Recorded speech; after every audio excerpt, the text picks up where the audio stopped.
오늘 주님께서 주신 말씀은 사도행전 12장 1절부터 3절까지 말씀입니다. 1절부터 3절까지 말씀을 우리가 같은 목소리를 함께 읽도록 하겠습니다. 그때 헤롯 왕이 손을 들어 교회 중에서 몇 사람을 해하려 하여 요한의 형제 야고보를 칼로 죽이니 유대인들이 이 일을 기뻐하는 것을 보고 베드로도 잡으려 할세 때는 무교절 기간이라. 아멘. 오늘은 버리고 싶어도 버릴 수 없었던 이라는 제목으로 여러분과 말씀을 나누려고 합니다. 여러분 제목만 들었을 때는 어떤 것이 생각이 나십니까? 버리고 싶어도 버릴 수 없었던. 아마 어떤 분들은 제가 어떤 것들을 의도하고 있는지 눈치 빠르게 파악하시는 분도 있으실 텐데요. 네, 여러분들이 생각하는 그거, 오늘 그 이야기를 사도행전 12장 1절부터 3절, 때로는 좀 생뚱맞는 그런 본문 같은데요. 오늘 그 이야기를 하려고 합니다. 여러분 넷플릭스의 영국 드라마 중에 소년의 시간이라는 드라마가 있습니다. 제가 쉴 때, 휴식할 때 그런 넷플릭스 같은 OTT의 영화를 좀 보는 걸 좋아하는데요. 제가 그 영화들 중에 가장 감명 깊게 봤던 영화 그러면 저는 이 영화가 떠오릅니다. 소년의 시간이라는 영국 드라마인데요. 4편짜리 다소 짧은 드라마입니다. 그래서 그 4편을 한 자리에서 그냥 다 몰아봤던 그 정도로 재밌고 몰입감 있었던 드라마인데요. 그 내용이 어떻냐면 어떤 한 영국의 작은 조용한 마을에 채 동이 다 트기도 전에 어둑어둑한 그 시간 새벽 6시 15분에 한 집안으로 경찰 특공대가 진입을 합니다. 요란 법석 막 문을 부셔가면서 총을 들이대고 경찰 특공대가 들이닥쳐 향했던 곳은요, 2층에 있는 12살짜리 꼬마 제임이라는 아들의 방이었습니다. 경찰이 자고 있던 아이를 깨워서 제압하는데 그 아이가 너무나 놀라서 바지에 오줌을 쌀 정도였습니다. 그런데 그 상황도 이상한데 그 경찰들이 진압하고 체포하는 그 이유는 더욱더 이상합니다. 누가 봐도 그 주인공 12살짜리 그 소년은요, 굉장히 미소년 같은 얼굴을 갖고 있고 정말 바르게 자란 얼굴 같은 그런 모습을 갖고 있는 아이인데요. 그 경찰이 동급생 어떤 여자아이를 잔혹하게 살해했다는 명목으로 그 아이를 오늘 체포하러, 긴급 체포하러 온 것입니다. 드라마는 그렇게 시작합니다. 그러면서 아이가 아직 어리기 때문에 보호자를 선정해서 그 모든 법정 기간 동안에 그 아이의 그 누명으로 보이는 그 일을 어떻게 벗어나는가를 기대하는 마음으로 보게 합니다. 다소 좀 특이한 장면이 있는데 보호자를 신청하잖아요. 같이 있어야 되니까 그 구금 시설에. 그런데 보통 대부분 뭐 우리나라도 그렇겠지만 엄마가 보호자가 되는데 그 아이는 유독 아빠를 보호자로 신청하더라고요. 그때부터 뭔가 좀 특이하다라고 느꼈는데요.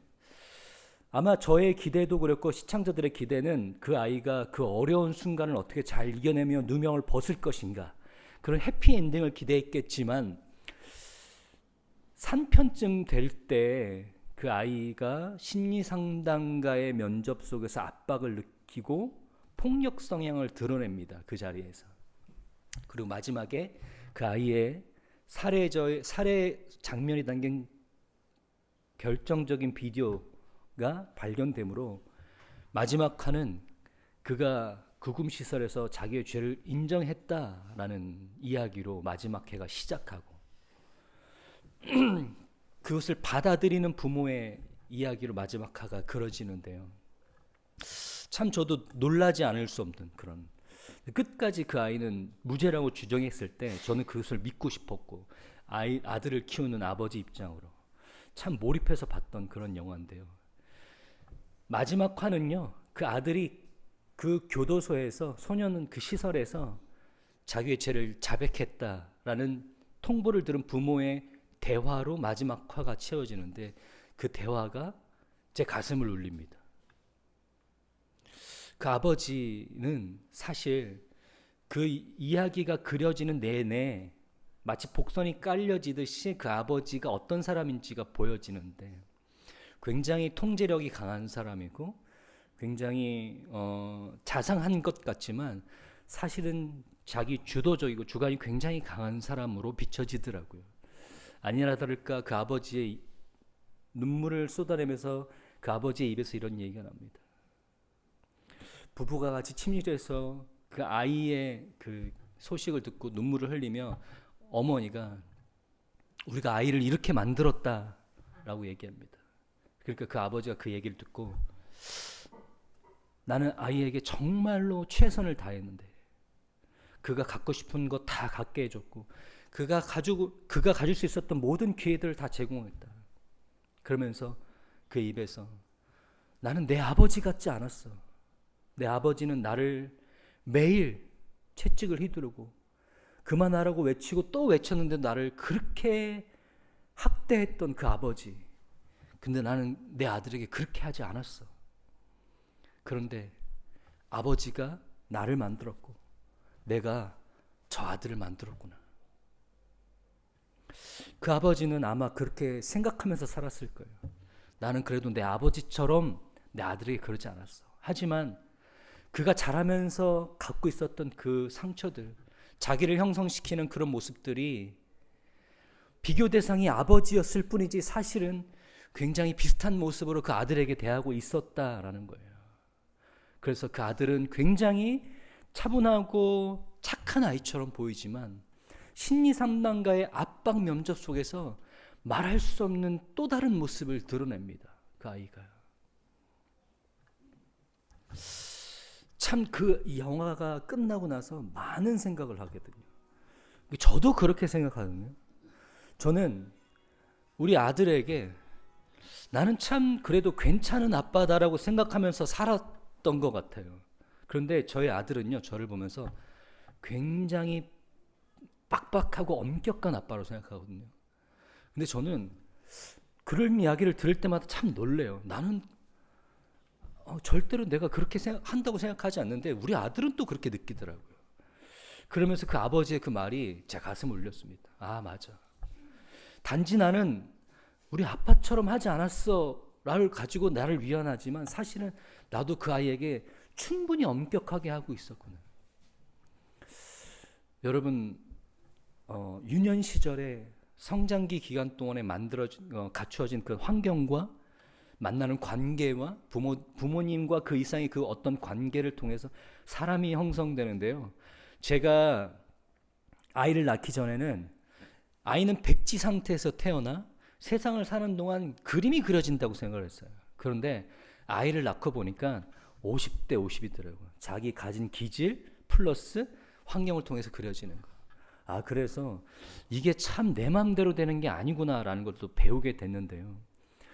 여러분, 어쨌든 사람은 살아가는 동안에 그런 유년 시절을 지나면서 여러 가지 상처와 경험과 관계를 통한 교감을 통해서 인격이 형성되게 되어 있습니다. 그런데 그 과정 속에서 우리 마음속에 가장 뿌리 깊게 남겨지는 것은 뭐냐면 어떻게 보면 사실은 상처예요. 우리가 예전에 겪었던 상처.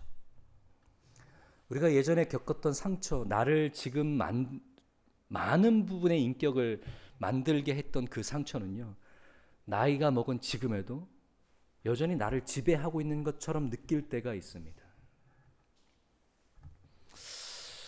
오늘 이 본문을 제가 택한 이유는 자기의 환경 속에서 자기를 형성시켰던 그 환경과 상처, 그가 나이를 먹어 성인이 됐을 때도 그로 말미암아 살 수밖에 없었던 그 두 인물에 대한 이야기를 오늘 나누려고 합니다. 바로 야고보와 헤롯입니다. 오늘 본문은요, 짧게 우리에게 보고하는데 헤롯이 야고보를 칼로 죽였다라는 거예요. 그런데 두 인물이 굉장히 비교할 만한 인생의 모습과 결과를 담고 있더라고요. 제가 성경과 또 요세푸스 역사가의 여러 자료들을 찾아보면서 이 사건, 이 두 인물들을 좀 조사해 보니까 여기에 굉장한 의미가 담겨져 있더라고요.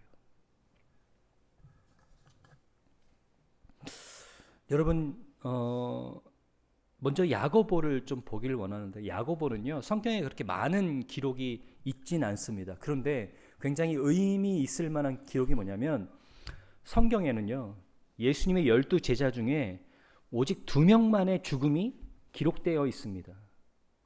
그 한 명은 누구냐면 오늘 우리가 보고 있는 야고보입니다. 그럼 여기서 퀴즈입니다. 여러분, 한 명은 누굴까요? 또 한 명은 누굴까요? 요한이요. 요한은 제자들 중에 가장 길게 산, 유일하게 자연사한 제자죠. 누굴까요? 모르세요? 오늘 예수님이 12제자 중에 이 야고보의 순교 장면인데 한 명 더 있습니다. 성경에서 기록되어 있는 12제자 중에 죽음이 기록되어 있는 또 한 명의 제자.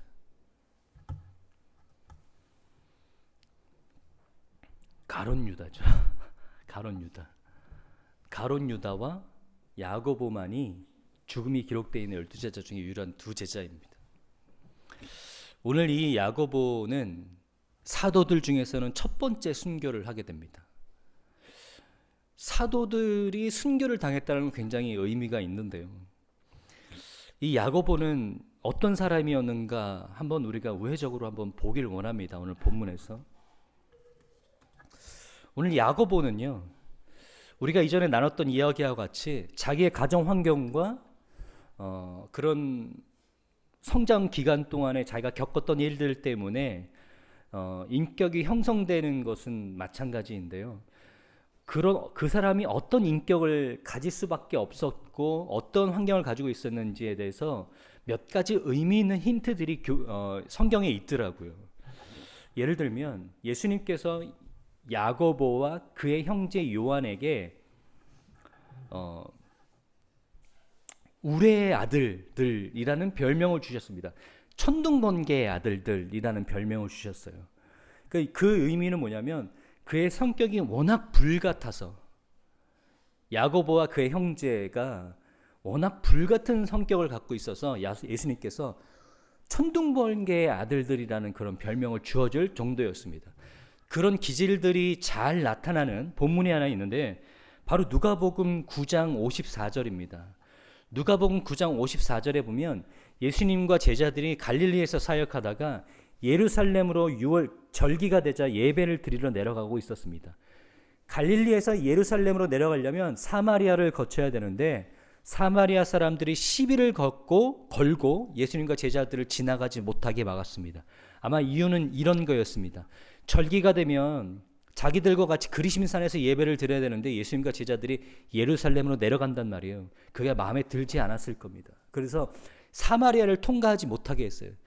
그 이야기를 듣자 분개한 이 우레의 아들, 이 천둥번개의 아들 야고보가 뭐라고 얘기하냐면, 예수님, 주여 우리가 불을 명하여 하늘로부터 내려 저들을 멸하라 하기를 원하시나이까. 주님, 명령만 하시면 저들을 다 불러 태워주시는 게 좋을 것 같습니다. 저 망할 사마리아인들을 불로 다 태워 죽이십시다. 얼마나 불같은 성격을 갖고 있는지 여러분 아시죠? 또한 이 야고보라는 사람은요, 굉장히 직설적인 어법을 갖고 있는 사람이었던 것 같아요. 보통 우리가 갖고 있었던 생각들, 특히 좀 내놓기 민망한 어떤 욕망에 관련된 부분들은 우리 마음속에 품고 있어도 서슴없이 입 밖으로 내뱉기에는 사실 조심스러운 이야기인데요.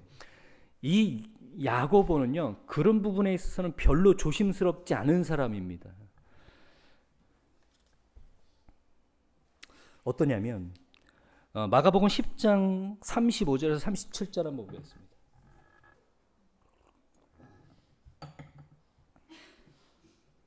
같이 읽겠습니다. 시작.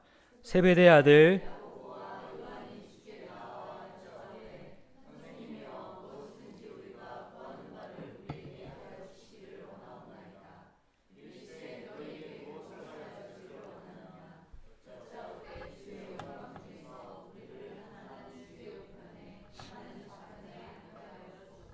네. 지금 야고보가 요한과 함께 예수님께 뭐라고 얘기하냐면, 예수님, 나중에 주님 예루살렘에 입성하셔서 왕의 자리를 차지하셨을 때 야고보와 요한, 저희 형제를 하나는 우편에 하나는 좌편에 앉게 하여 주시옵소서라고 청탁하고 있는 장면이 나와요. 그런데 여러분, 이 장면이 어디에 속해 있는지 아세요? 예수님께서 예루살렘에 들어가셨을 때 비로소 제자들에게 자기가 예루살렘에 들어가는 이유에 대해서 말씀하십니다. 나는 가서 고난받고 잡혀서 십자가에 못 박혀 죽을 것이다라고 얘기하는 거예요. 그런데 그 이야기는 귀로 들어갔는지 마는지 대뜸 저런 이야기를 합니다.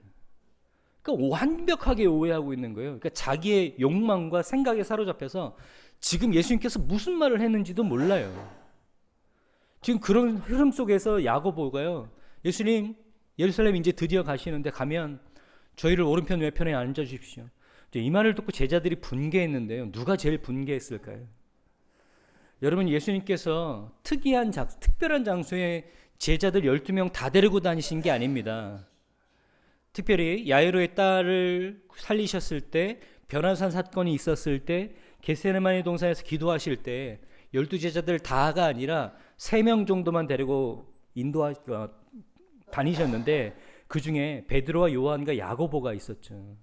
이 3명이 유난히 예수님과 동행했는데 베드로가 이 말을 듣고 어떻게 생각했습니까? 이것들이 나를 빼놓고 자기 두 형제들만 왼편 오른편에 앉혀달라고?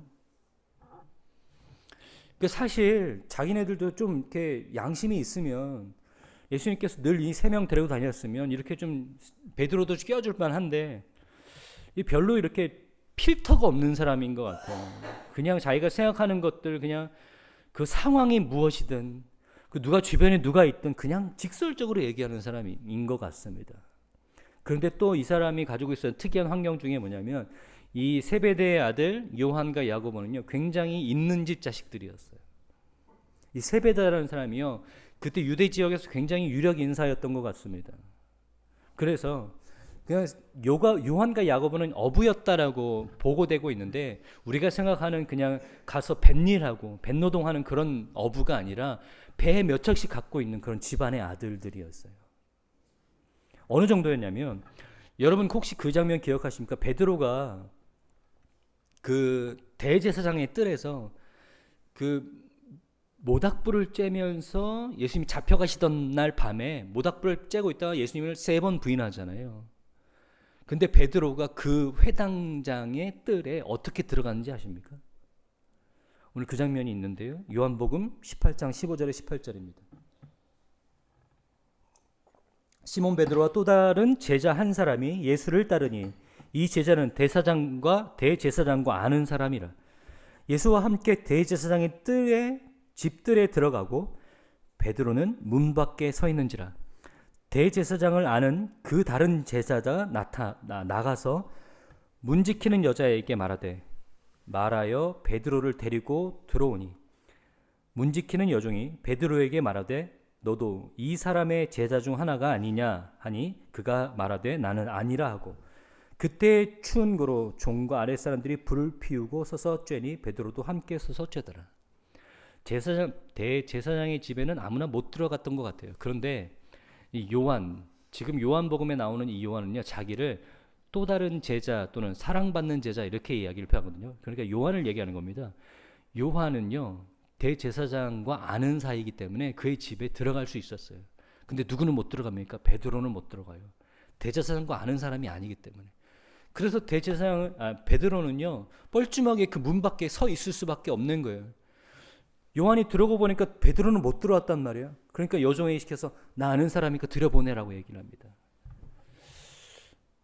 그러니까 요한은요 그때 당시 유대에서 가장 힘이 있었던 대제사장들과 집안끼리 아는 사람일 정도로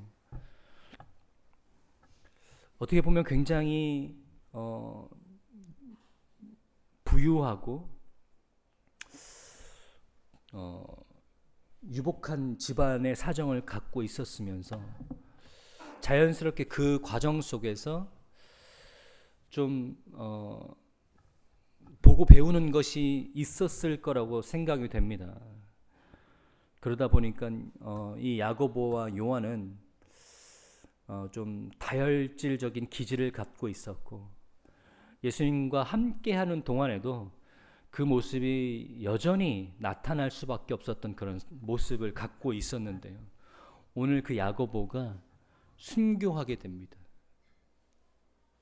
이 야고보가 순교했을 때 전승에 의하면 어떤 기록이 있냐면, 야고보가 어떤 사람의 고발로 인해서 끌려가서 헤롯 왕에게 가서 칼로 목이 잘려 죽습니다. 그러니까 누군가가 야고보를 고발한 거예요. 야고보가 잘 숨어 있었을 텐데 누군가 고발했다는 것입니다. 그때 이 야고보가 처형장에서 주님, 지금 내 목을 치려는 이 사람들 주님 불로 다 쓸어 주십시오, 이렇게 이야기하는 것이 아니라 예수님께서 죽고 부활하셨던 것처럼 나는 이제 죽지만 다시 살아서 하나님 곁으로 갈 것이다, 그 부활 신앙을 담대하게 외쳤다 그래요. 그 처형장에서 그 이야기를 들은 어떤 한 관리자가, 그 야고보를 고발한 그 관리자가 가슴이 울리기 시작한 거예요. 여러분, 사실 나도 크리스찬입니다. 나도 크리스찬입니다. 나도 잡아가십시오. 사실 자기도 크리스찬이지만 어떤 사정인지는 모르지만 그 사람이 야고보를 고발해서 야고보를 오늘 처형당하고 있는 모습을 보면서 그 야고보, 그 자리에서도 담대하게 부활을 외치는 그 야고보를 보면서 마음이 감동해서 자기도 거기서 고백합니다. 나도 크리스찬입니다. 그래서 야고보의 순교 장면을 보면요, 두 사람이 함께 참수당하는 장면이 그려져 있어요.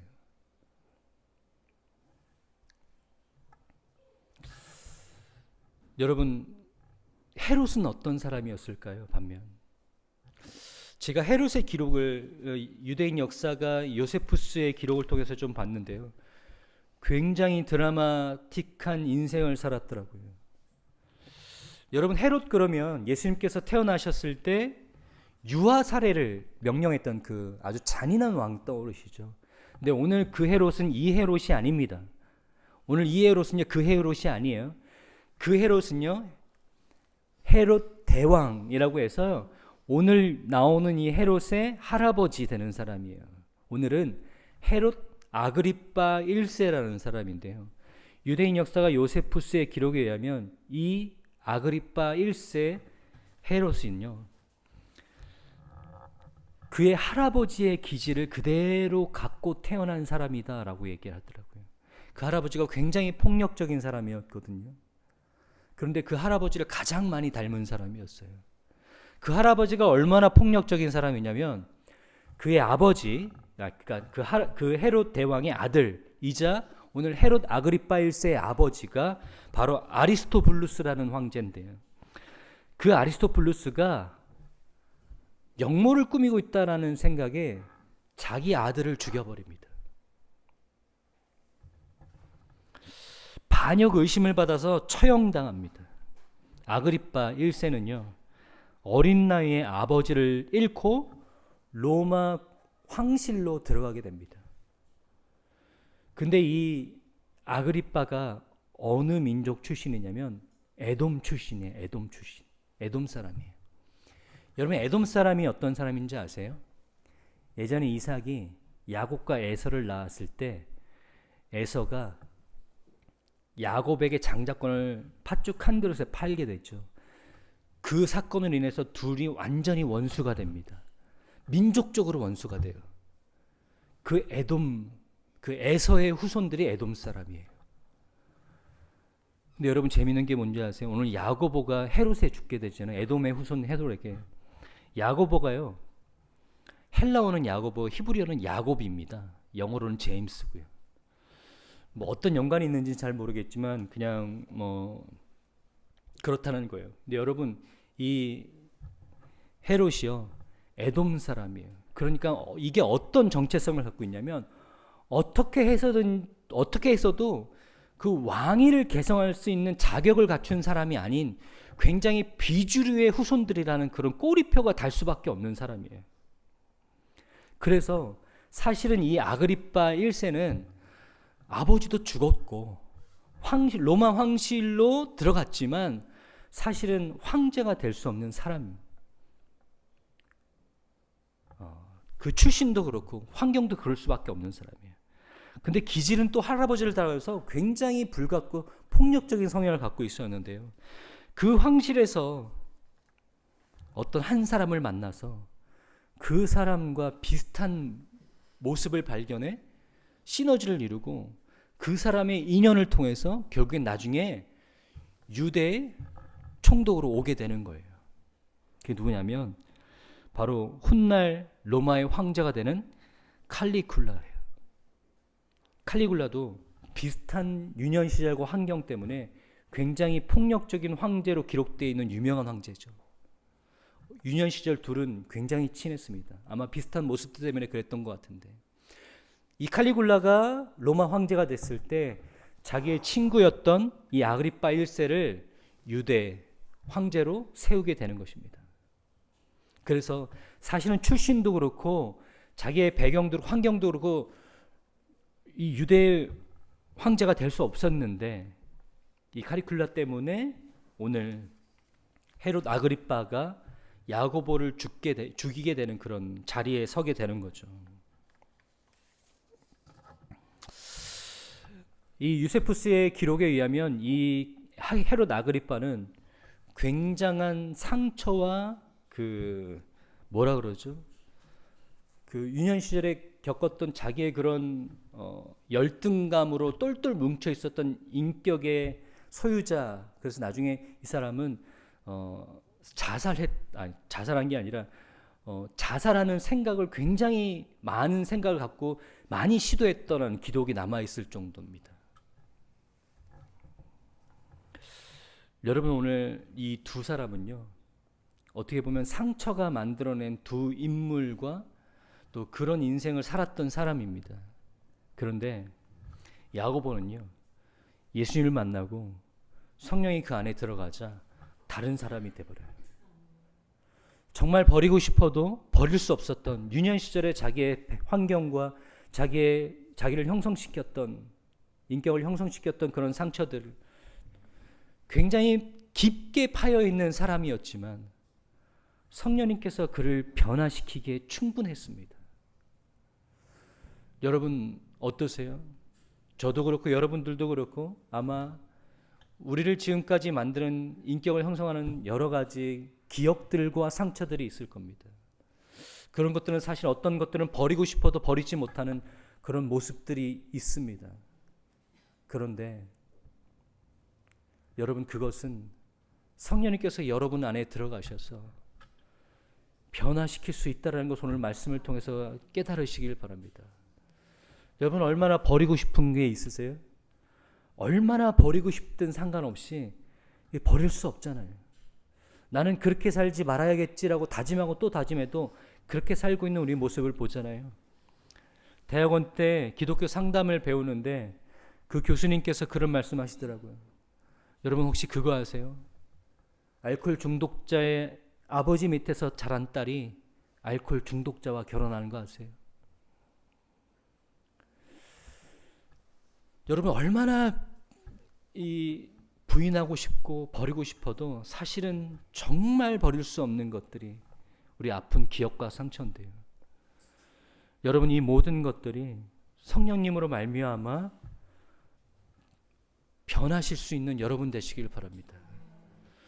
그대로 그 기질을 가져가면서 그대로 그 기억과 상처를 살아가며 나를 형성하고 다른 사람들을 공격하는 그런 모습에서 벗어나 이 모든 것들이 성령님 안에서 성령님의 인도하심, 성령님의 만지심을 통해서 내 과거의 아픈 상처들로부터 벗어나실 수 있는 여러분 되시길 바랍니다.